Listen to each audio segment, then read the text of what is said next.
Oh, jeez! 2, 1. All right. That was awesome. I wasn't ready to make a sequel until we had a special story worthy of a sequel, and until we could delve deeper into the experience of a fighter pilot. Tom has always had an incredible love for aviation, and how to capture the love of aviation was very important to Tom. When Tom approaches a project, it's got to be perfect. And in order for this to be perfect, the aviation sequences had to be real. I'm always thinking, how do we do this in a manner that is constantly pushing our art form, action, storytelling? So we worked with the Navy and the Top Gun school to formulate how to shoot it practically. Because if we're going to do it, we're going to fly in the F-18s. Good morning, aviators. I had to sit down with the cast and say, if we're going to do it, it's going to be a very challenging time for everyone. He told me that the actors would all be in jets. And I remember I got chills. None of us knew exactly what that meant at the time. I don't think any of the cast ever anticipated that we would actually be in F-18s. I think it was just like, oh, of course we're gonna go for like a flight, so you can know what it's like to be in an airplane. All right, let's go. Tom wanted it to be as close to reality as possible. And so, as an actor, that's terrifying. To actually become a fighter pilot in the Navy means you've gone through years of training. To get an actor in there in a couple of months required the actors to go through a rigorous amount of training as well. You can't just put an actor inside an F-18 Super Hornet. The experience is so physically grueling that most people would pass out. Tom told us this when we first started, that, you know, he was like, the only way I'll do this movie is if we're shooting a practical. And people thought he was crazy. People were like, there's no way that you're gonna get 6 actors up in the air and be in an F-18 going 700 or 800 miles an hour. You're going too fast, man. Well, no harm in being ahead of schedule. Us up in these jets, everybody thought it would be impossible. And I think when Tom hears that something's impossible or it can't be done, that's when he gets to work. Today we'll start with what you only think you know. Tom was really involved in just about every aspect of getting our actors ready for an F-18. His passion for flying is something that I think is really contagious. And it's crucial for a film like this because this is an aviation movie to the nth degree. For the actors, I had to build a training program for them. Their understanding of radios, of flying, of being in an aircraft, being in confined spaces where it's hot, because you have responsibilities in that F-18. You're not just going for a ride. You're actually there, and you have to learn certain things in case an emergency happens. First, if you're going to fly in the F-18, it is mandated by the Navy that you go through water survival training. There's various steps that the actors must become proficient at. Don't be afraid to do it like you mean it. Do it like you're actually falling at 120 miles an hour. And they have to be able to do it. If they can't do it, they can't get in the F-18. You're not likely to drown during this training, but it's significant physical experience. We had some that were very challenged. I did not know how to swim.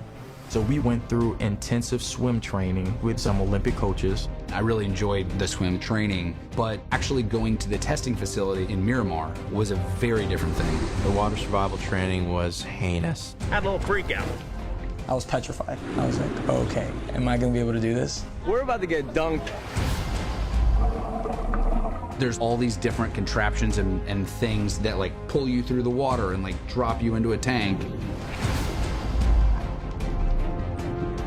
Very intense. You get blindfolded, strapped to a chair, water fills up, they submerge you, spin you upside down, you gotta get out. It's really been intense. Each of them had to go through that testing before they were cleared to go into a jet. From there, we started Tom's all-encompassing training regimen. Tom created this aviation training very generously because he knew that this is what he wished he had on the first one. As a real pilot himself, he knows better than anybody what kind of training is needed to get actors comfortable in these situations so that they can do the acting that they need to do up in the skies. We're in the infant stages right now, so just taking it step by step, and it's exciting, but it's certainly not something I'm taking lightly. We started out in the Cessna. It is a single-engine airplane. I needed to build up their spatial awareness inside the aircraft. We got to pretty much take off ourselves the first time. Unreal. Oh my gosh. Then I took them to an extra, which is more of a high-performance aircraft that can pull G's, go inverted, doing loops. That's amazing! Oh my God! Whoa. That is awesome. Flying like that might sound easy, but it was tough. When you're in an aircraft pulling hard maneuvers, it is intense. You're just telling yourself, don't pass out, don't pass out. It's crazy. Next, we took them to the L-39, and they went and flew aerobatics to feel what it's like in a jet. We're training on loops, we're training on rolls. Altitude's good. Wings level, getting some speed. Wow. Like the first turn, it was like 2 Gs I felt. I'm like, okay, I'm not gonna be able to do this. Oh my God, oh my God, oh my God. At this point, we started working on the formation flying so that they're used to having other aircraft around them. Wow. You didn't expect that, did you? No. Ride of my friggin' life. From there, they'd graduate to the F-18 Super Hornet, which is what the Navy flies for real off aircraft carriers. Thank you all for being here. Appreciate it. First day, all of us together is very exciting. This is why we do it. Being in an F-18 is unreal. This has some power. It's like being strapped on to a dragon. That was my favorite thing I've ever done in my entire life. We were able to do a lot of the stuff that I've been learning on the extra, except on the F-18, which is absolutely insane. It feels so different to be in the cockpit than to be watching one go by. The intensity is just so much more palpable.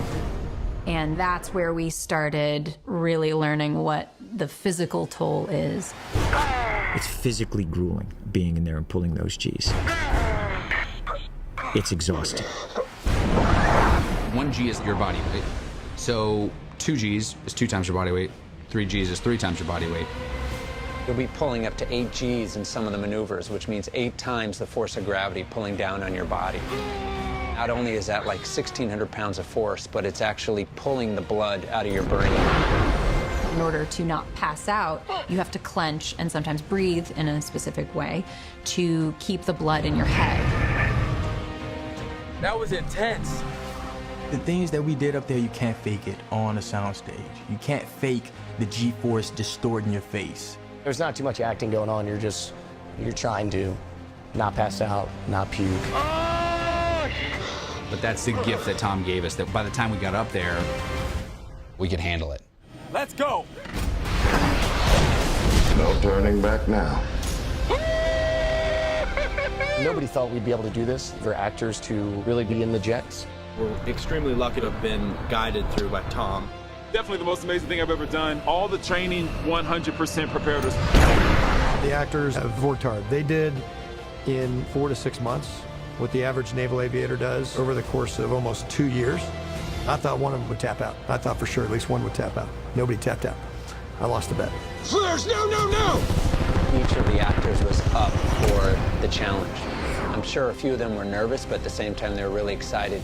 Truly is the kind of movie they don't make anymore. I'm very proud of what we all accomplished. And we know what it took to deliver for the audience something that they've never seen before.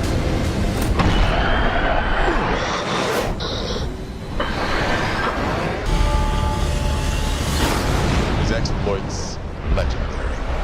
His call sign, Maverick.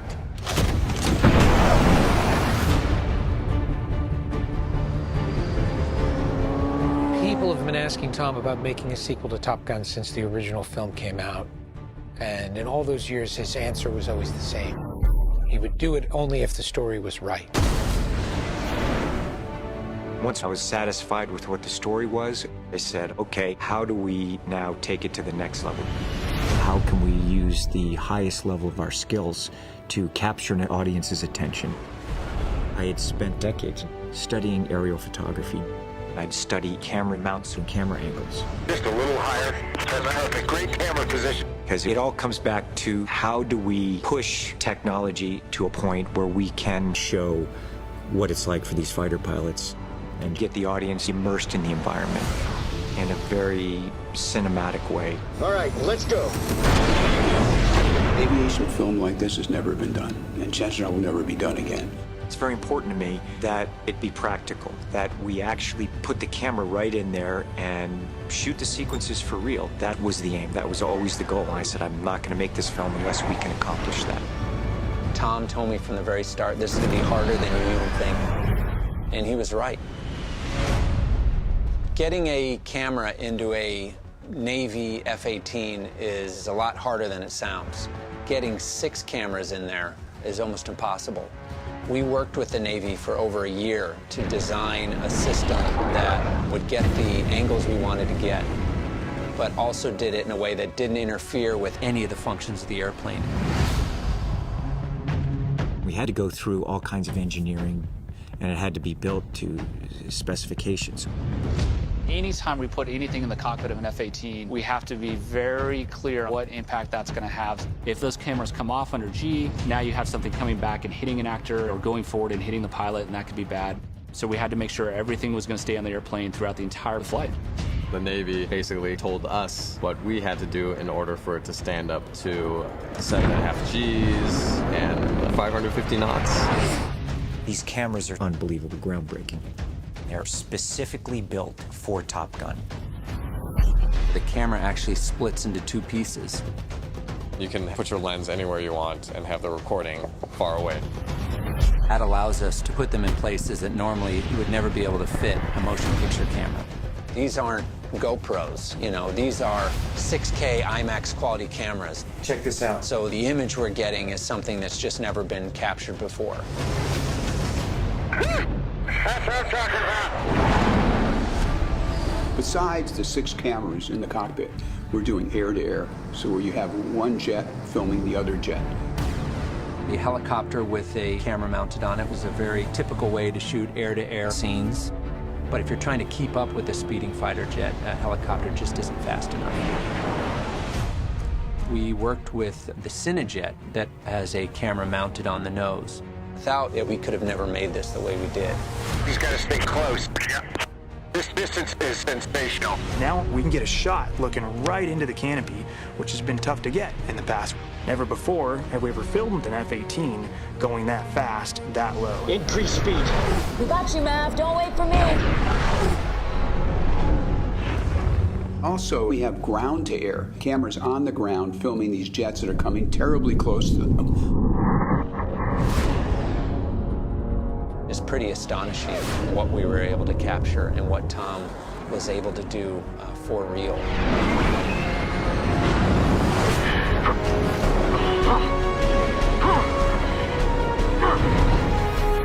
One of the things I didn't get filmed during the Top Gun first run was getting catapulted off of the aircraft carrier. So I did on this. And I got to do that 6 times. I mean, it's unbelievable. Assume attack formation. Proceeding to target. Going in. We didn't have access to these aircraft forever. So every time an actor went up, we had to get the footage. We had to get the footage. Game time, baby. It's game time. When they're up in the jet, we were asking a lot of these actors. They had quite a long checklist of things. Verify cameras are on. Check cameras on. You get up there and you have to roll the cameras. You have to slate what the scene is. We kind of become our own director in a way. Okay, I'm rolling. Because we don't have any communications with anybody on the ground. They're actually pulling these Gs and actually delivering their lines and delivering their scene partners' lines in their heads and reacting to those lines. We're on fire! We're on fire! Extinguishing right engine. Phoenix, Bob, punch out! Punch out! I had to really teach the actors cinematography, editing, lighting, so that they understood what's gonna look good on camera. What's the sun angle? Sun angle is great. Oh my God, he's in G-lock. I'm going after him. When you're making a movie like this, where you're actually putting actors in real fighter jets, accidents can happen. Whoa, jeez! So always we made sure that everyone operated in the safest way possible. Every day, they have 3-hour briefings before a flight where Tom actually is coordinating and choreographing all the flights. You're going through weather, temperature, angles, airplanes, knowing what position, what we needed. I don't know if there's another movie star on the planet that could actually make these aerial sequences happen. He is able to figure out these sequences like he's actually staging a battle. Like, he knows the physics, he knows how he wants to shoot it. Okay, guys, let's get to work. We're able to get the best fighter pilots in the world to come in and do some very special sequences for us. It's so exciting to watch this, and you see this aerial footage, which is spectacular looking, and at such speed, it looks almost unreal, and it's real. We did this one canyon run, and trees were higher than we were. Your canopy is scraping mountains. You are 15 feet off the ground, going the speed of sound. And you're like, how the hell did Tom Cruise convince his studio to make this movie? It's crazy. The sophistication of these aerial sequences, no one's ever done it before, ever. It's never been shot this way, period. It all comes back to the audience. How do we push technology to a point where we can deliver something exhilarating? CGI just doesn't cut it. There's nothing like the real thing.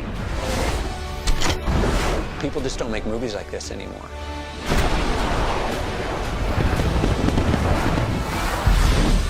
I'm very grateful to everyone involved who has really pushed to the limit to bring this kind of emotional and visual experience to an audience. Having any fun yet?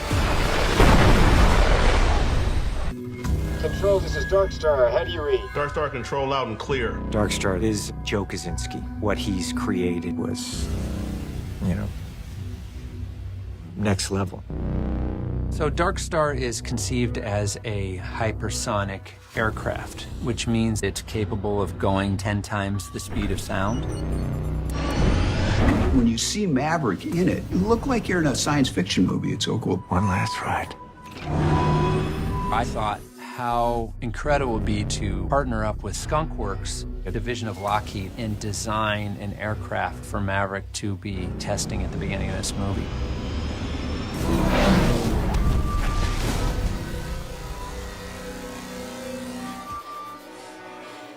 I started thinking about the idea of Maverick being a test pilot, doing top secret projects out in the desert.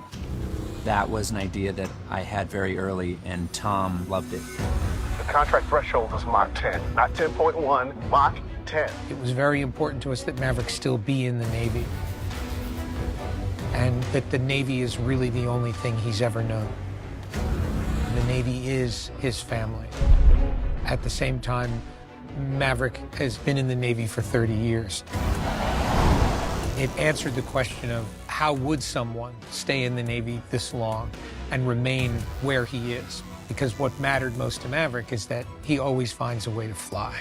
He still needed to be Maverick, but he's older. And what is that personal journey going to be? And what are the stakes? We are laying in these levels of storytelling and world and nostalgia, yet future. It is a technical marvel. Took it out on the runway. Tom was really in the cockpit. One of the things that Tom and Joe really wanted to do with this movie is to really up the ante from the first film. Well, I'm kind of an aviation buff. For a moment in college, I actually thought I was going to be an aerospace engineer.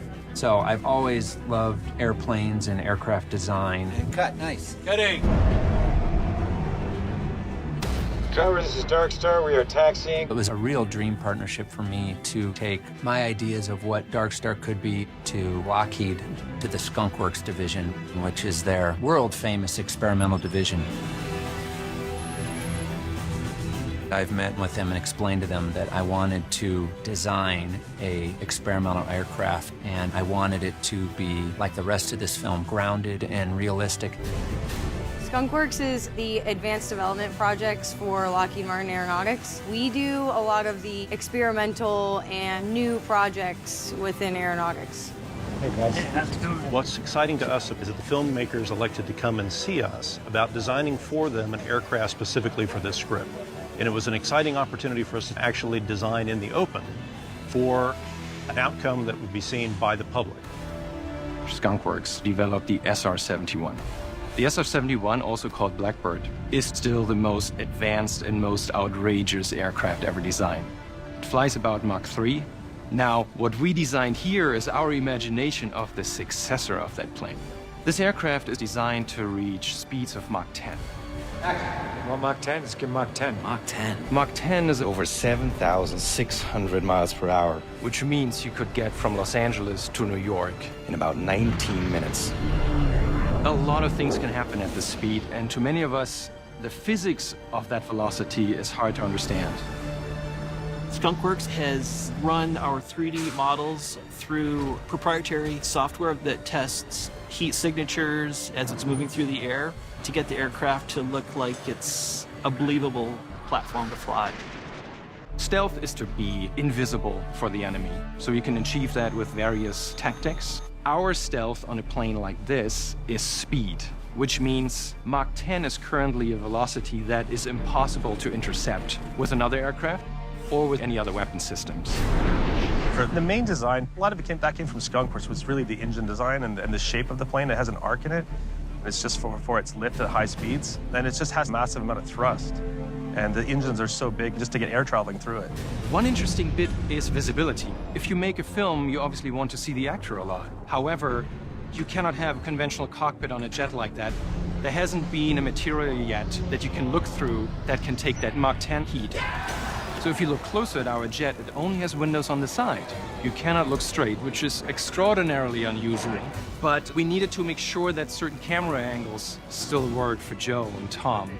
So the jet actually tapers extremely to the front, so we could angle the windows forward, which still works for the heat, but it gives us beautiful shots of Tom. Okay, fuel temps are looking good. Control concurs. We tried to work with Skunk Works, coming up with what would this top secret material be.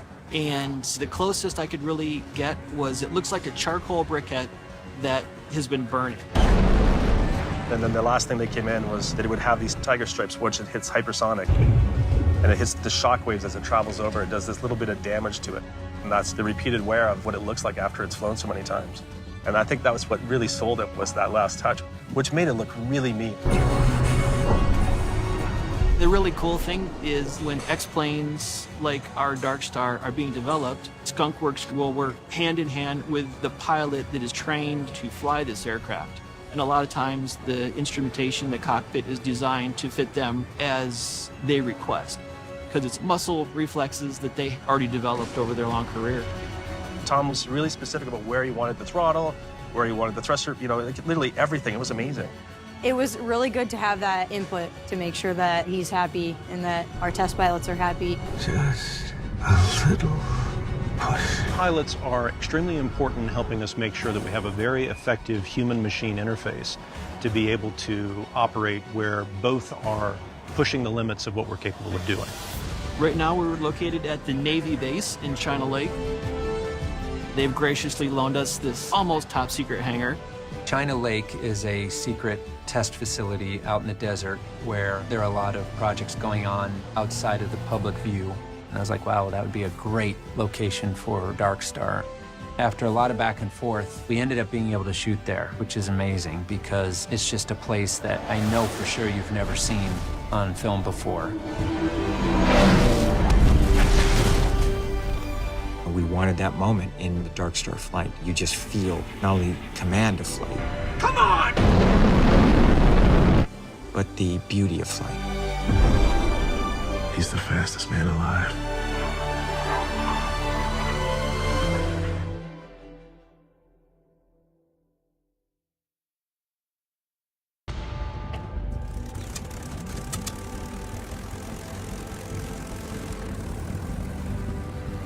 I love aviation.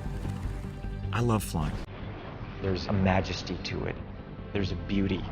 It's using nature, it's defying nature. It's an amazing skill to be able to fly something and fly it well. His passion for flying is something that I think is really contagious. And it's crucial for a film like this because this is an aviation movie to the nth degree. Tom's an excellent aviator, and he loves flying. He absolutely loves it. And he's flying his own plane in this movie. The P-51 Mustang that's featured in the film is Tom's, and it's a beautiful aircraft. Even the Top Gun pilots kind of geek out over his P-51, which is saying something. I look up and I say, oh, well, that's a cool looking plane. They go, oh, that's Tom's. I said, oh, cool. Who's borrowing it? They said, no, that's him flying it. I went, okay, he's that dude for real. There's still a lot of that pioneering spirit of aviation when you're flying a P-51. You know, if Top Gun was made in the 1940s, guess what? This airplane's the star of the show. The airplanes today are very computer-oriented, and the P-51 is all push-pull cables, nothing's automatic. I know Tom loves doing aerobatics. It's a wonderful airplane to do aerobatics with. It's a wonderful airplane to do formation with. And it's a wonderful airplane to take somebody in the back seat. Tom is like, so Jen, you ever been up in a P-51? I was like, no, Tom, I haven't. Start? He went out on the tarmac. He started the engine of the plane and flames burst out of it. I'm like, is this normal? He's like, well, we're just gonna do some really gentle things, just like some really gentle rolls. It was an incredible experience. Certainly like nothing I've ever done before. And he's an amazing pilot. Even though we're shooting Penny and Mav flying in a plane together, we're not being lackadaisical about the camera action. We're still trying to give that plane the same kind of dynamic and energy that we're doing for the rest of the movie. That was an absolutely perfect takeoff shot. Great job. Moving to second setup. Let's go to the ridgeline, take us up the valley, and start a gentle climb. Continuing to right, going up valley, gentle climb. Something we like to do is we put foreground in between us and the subject aircraft. When I say foreground, I'm talking about trees, terrain, mountains, ridgelines. What that does is the viewer's focusing on this beautiful Mustang and it's moving out there, and then all of a sudden, wham, wham, wham, all this stuff goes by in the foreground, and people go, whoa, they're going a million miles an hour. To do that, we used what we call our Cinejet. The Cinejet has to be on one side of that mountain or ridgeline, and Tom has to be on the other side. Nice and close to me, I know. Get as close, as safe as possible off your left wing tip of the rocks. Copy that. At times, you'll look at something from the air and you can't tell how big it is, the size of it, the scale of it. And we're saying things to each other like, hey, Tom, you come over here a little bit closer. It seems like you're far. And Tom's going, there's no closer. I'm right next to this mountain. That was a challenging shot. Here comes another one. Hold them tight, hold them tight, hold them tight, hold them tight. Perfect, perfect. We've done some pretty impressive maneuvers with Tom, and he's executed them perfectly. L-39's moving into position. Let's confirm it'll be a right roll. Confirming it will be a right roll. You know, it was tricky, it was a little bouncy, you know, so we had some turbulence, but it was great. You know, it was beautiful flying, it was, you know, it's really fun. Everything you wanted it to be? Yeah, we always want more. We always want more. Tom's love and passion for aviation has really come full circle, and with the Mustang, it's paying homage to a great airplane that was the Top Gun of its day. Anytime I'm in an airplane and I'm flying, I never get tired of that. Without Tom and his enthusiasm for flying and his experience up in the air, I don't think this movie would have ever been made.